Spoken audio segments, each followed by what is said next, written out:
بسم الله الرحمن الرحیم. احکام میاه الآبار، احکام حکمنا میاه د اوبو الآبار د څاهانو د اوبو حکمونه چی شي دي او په څه ډول دي، د کم څاه اوبه څه رقم حکم لري. اذا وقعت في البئر نجاسة ولو كانت قليلة كقطرة دم او قطرة خمر وجب اخراج ما في البئر من الماء. اذا هغه وقت وقعت چې ولویږي یا ولویدی فی البئر په څاه کې نجاست نجاست، ولو او که څه هم کانت هغه نجاست وي قلیلة لږ، که قطرتی لکه څاڅکی دمن د وینو، او قطرتی یا څاڅکی خمرن د شراب، یعنی په دونه لږ اندازه نجاست و څاه ته ولویدی لکه د وینو یو څاڅکی یا د شرابو یو څاڅکی، نو حکم یې څه شي دی باره د دغه اوبو، او دغه اوبه مرداریږي او که یا نجاست باید څوک څه به وکړي. وجب واجب دی اخراج رایستل ما د هغه شي فی البئر چې په څاه کې وي، من الماء د اوبو څخه، یعنی څونه اوبه چې په څاه کې ولاړې وي، یو څاڅکي د وینو یا د یوه څاڅکي د وینو په اندازه یا د شرابو د یوه څاڅکي په اندازه نجاست ور ولوېدی، څونه اوبه چې په دا څاه کې ولاړې وي هغه اوبه به ټوله راباسي، او دا رایستل یې هم واجب دي. اذا هغه وخت وقع چې ولویږي فی البئر په څاه کې حیوان یو حیوان، نجس العین ذاتا نجس وي، نجسو نجس وي، العین په ذات کې د لوی سره نجس وي، په خپل ذات کې نجس وي. نجس العین مطلب دا چې د لوی سره په ذات کې د اول سره څخه نجس وي. کل خنزیر لکه خنزیر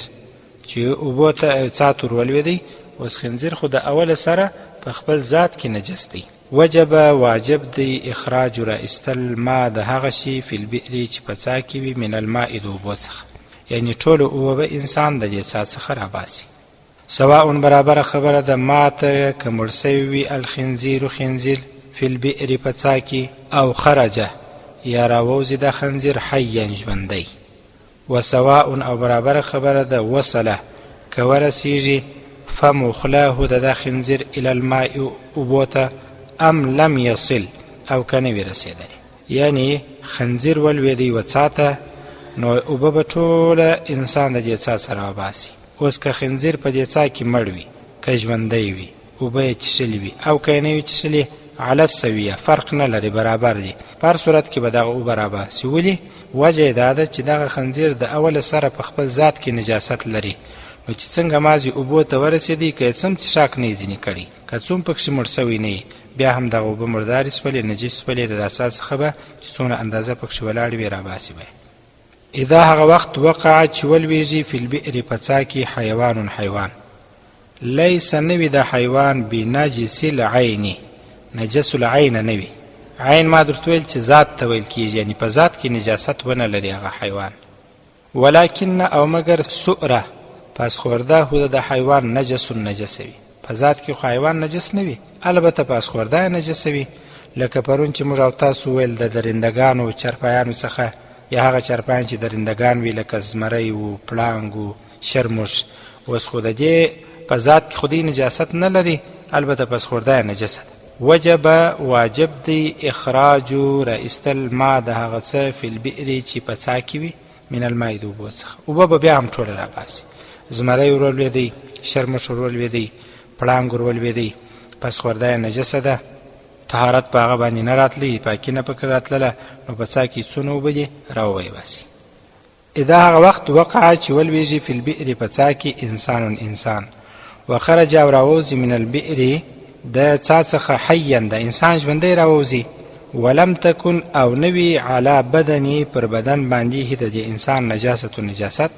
لا یکون نه کېږي الماء اوبه نجسا نجس بیا نه دي پاکي دي. انسان ولوېدی وارخطا و پر لار روان و، یو دم ور ولوېدی، سوبیت ور ولوېدی، څاه ته ور ولوېدی، په هغه کې اوبه وې، وروسته ژوندی راووتی، بس دغه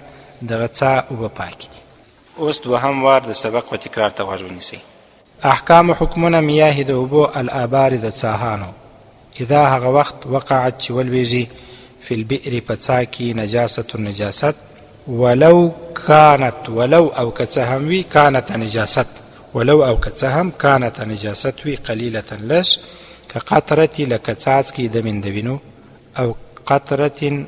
یا لکه څاڅکي خمر د شرابو، وجب واجب دی اخراج را استل ما د هغه شي فی البئر چې په څاه کې وي من الماء د اوبو څخه، یعنی ټولې اوبه به راباسي. اذا هغه وخت وقع چې ولویږي فی البئر په څاه کې حیوان حیوان، نجس العین، نجس وی عین، یعنی په ذات کې نجس وي، کل خنزیر لکه خنزیر، وجب واجب دی اخراج را استل ما د هغه څه فی البئر چې په څاه کې وي من الماء د اوبو څخه. سواء برابر خبره ده ماته که مړ سوی وي الخنزیر خنزیر فی البئر په څاه کې، او خرج یا راوتلی وي د خنزیر حیا ژوندی، و سواء او برابر خبره ده وصل که رسېدلی وي فم خوله د خنزیر الی الماء و اوبو ته، ام لم یصل، او که داخله اوبو ته رسېدلی نه وي، په هر صورت کې دا اوبه نجس ولې رایستلی لازمي دي. اذا هغه وخت وقع چې ولویږي فی البئر په څاه کې حیوان حیوان، لیس نوی بنجس العین، نجس العین نوی، ولکنه مگر سؤر پس خورده هو دغه حیوان نجس نجس وي، وجب واجب دی اخراج را استل ما د هغه څه فی البئر چې په څاه کې من الماء د اوبو څخه. اذا هغه وخت وقع چې ولویږي فی البئر په څاه کې انسان انسان، وخرج او راووزي من البئر د څاه څخه حیا ژوندی، ولم تکن او نوی علی بدن پر بدن باندې د دې انسان نجاست نجاست نوی، لا یکونو نکیږي الماء اوبه نجسا نجس نکیږي، نو دغه اوبه پاکي. دغونی درس بسته انشاءالله.